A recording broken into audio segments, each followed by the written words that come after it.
let's learn about an Enfield Revolver.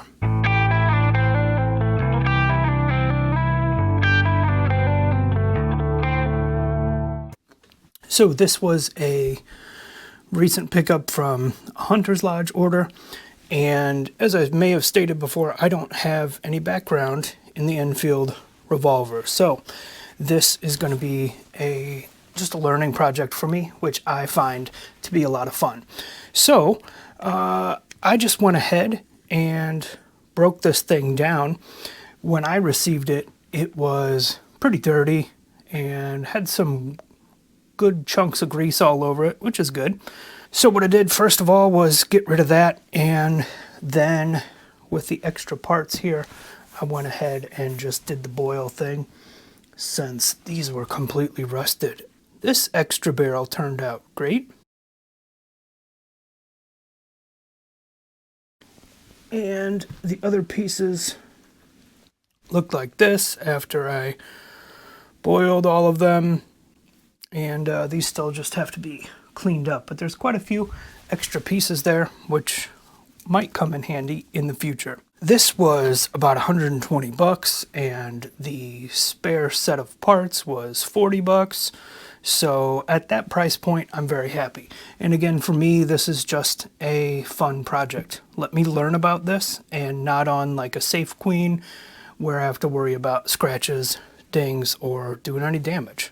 So essentially, these can't get much worse. So I'm gonna just enjoy and have fun. So after I cleaned all the stuff off of this one, I did 2 cycles of the boiling. And it's come out pretty well. I've got most of the rust off. There's not too many deep pits, which is good. But there are some areas where the finish was removed, which takes me to, I don't know what's going on with this finish. There seems to be a black paint on top of either a gray primer or a phosphate finish. So I'm not sure which one was the original finish, but I'm just going to let it be what it is and kind of go from there. Overall, mechanically, it was fine. It functioned straight out of the package, which was kind of cool. Yeah, so anyway, we popped this open and took some of the pieces off, and then took the side plate off, and of course it revealed revolver internals, which is sort of similar to a Smith & Wesson, which is what I'm used to working on. And yeah, it didn't seem too complicated, so I just went for it. Took everything apart, and here we are. The screws all seem to be just fine. Springs are good, and all the parts are there, minus the lanyard loop. I do have one of those coming. Let's get to this. Here are the grips that honestly are not my favorite. I love those original, the early model wooden grips, but those don't fit this historically, so I'm glad to have this extra set of grips that came with the spare parts kit. Unfortunately, there is a little blowout in the bottom, especially the other panel. But right now what I'm doing is I was just soaking these in some soapy water and brushing out all the dirt from the grooves and everything else. Now, once we got most of the dirt, dust, and grime off of here, I can see that this is a number 2 Mark 1 star. Also indicated here on the hammer, which is pretty cool. And I haven't been able to find too many other markings. There's a few on the cylinder. British proofs, and a couple other things. There's a caliber on the top, as well as the date. This one is 1943. and a couple other manufacturer notes here. And it looks to me as though at some point someone either went in to see what the maker was from the original import, or went to see if this was one of the valuable models and weeded those out from each other. Speaking of importing, these have a very faint import mark before they standardized the depth and configuration that is required for these. So you can barely make out on here. It says Hunter's Lodge 38 Smith & Wesson. And that's pretty much all I can make out there. But the serial numbers match on this one, which is ZA9945, as well as the assembly numbers match each other as well. So that's nice. All right, and before I get into the final wrap up, let's go over a couple quick physical reference materials. And for me, I only have a couple. The first one is the Pistols and Revolver disassembly and reassembly. In hindsight, I probably should have referenced this before I just went ahead and started unscrewing stuff, but to me that's part of the fun. Anyway, this has a number of military service revolvers as well as pistols and other things in here if you're curious about how to disassemble them. And up next, where I've got most, if not all, the information that I have or know about this, is the 380 Enfield No. 2 Revolver by Mark Stamps and Ian Skinnerton. This book is pretty much all I could find in terms of the No. 2 Revolver, and it does a nice comparison between this and the Webleys and the other revolvers in a similar caliber at the time, as well as for our purposes, it discusses the Mark I and the Mark I star variants, so that's good to have. And it's an older book. The pictures aren't what we're used to today, but I am happy to have it as it's got a lot of good information that I wouldn't otherwise have found, such as the different types of makers, etc. And according to this, the one that I have here is the RSAF.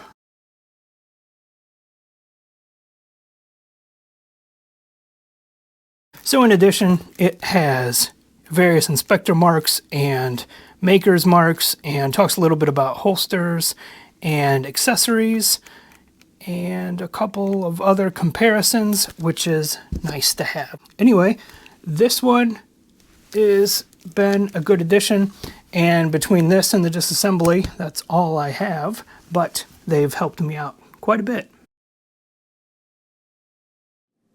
Alright, so we got all the parts cleaned up. Let's get in here and take a closer look. Alright, so let's take a look at the grips to start with. I think these came out pretty well. You can see this is the brass disc. Somewhere along the line it got scratched there. I'm not going to try and polish it. I'm just going to leave it the way it is for now. Now inside here on the left grip panel, you can see that there's a pretty good crack in there that you can't see from the outside. Somebody probably went a little hard on tightening these grips, but again, can't fix the blowout at the bottom, so it is what it is. Grip screw, it's fine. Anyway, let's look at some of the interesting markings here. So we go with the hammer. Came out in pretty good shape. Here's the side plate.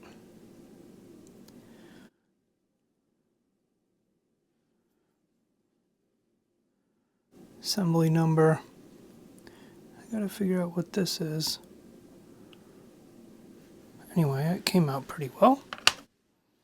The trigger, they all came out pretty much the same. Here's the barrel.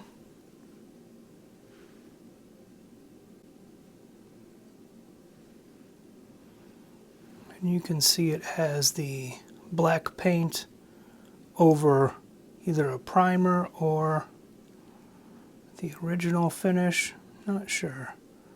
But here we have caliber 38 and a 1943. And if we can see in here,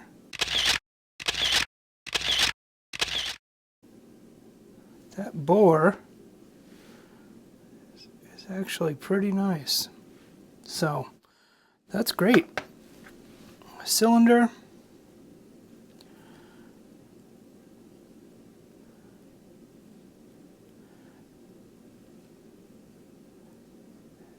It's in good shape too. Cylinder matches the frame, matches the barrel. Here's the frame here. See the assembly number.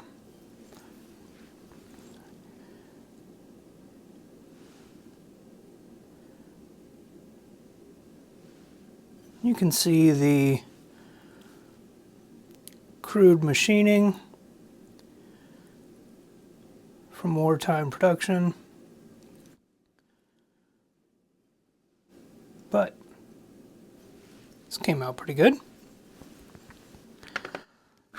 We have the blast plate, or whatever they call it.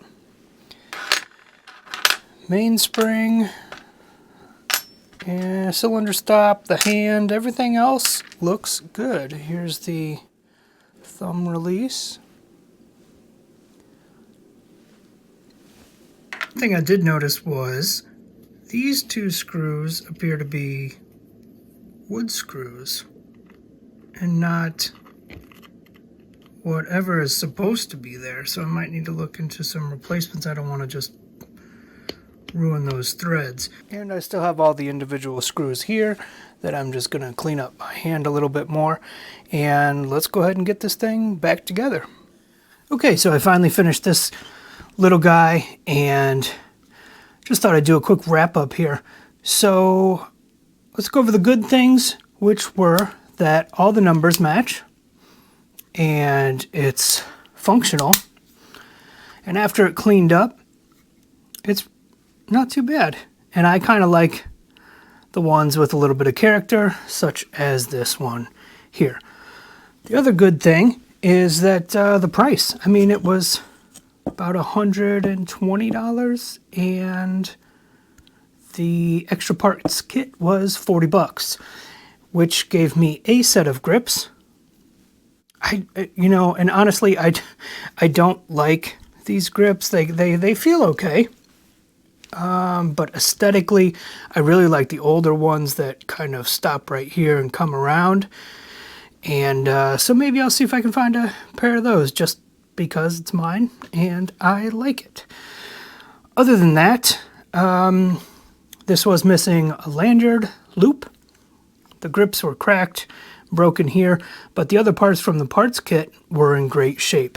And this was relatively simple to disassemble and put back together. So it was nice to learn about that.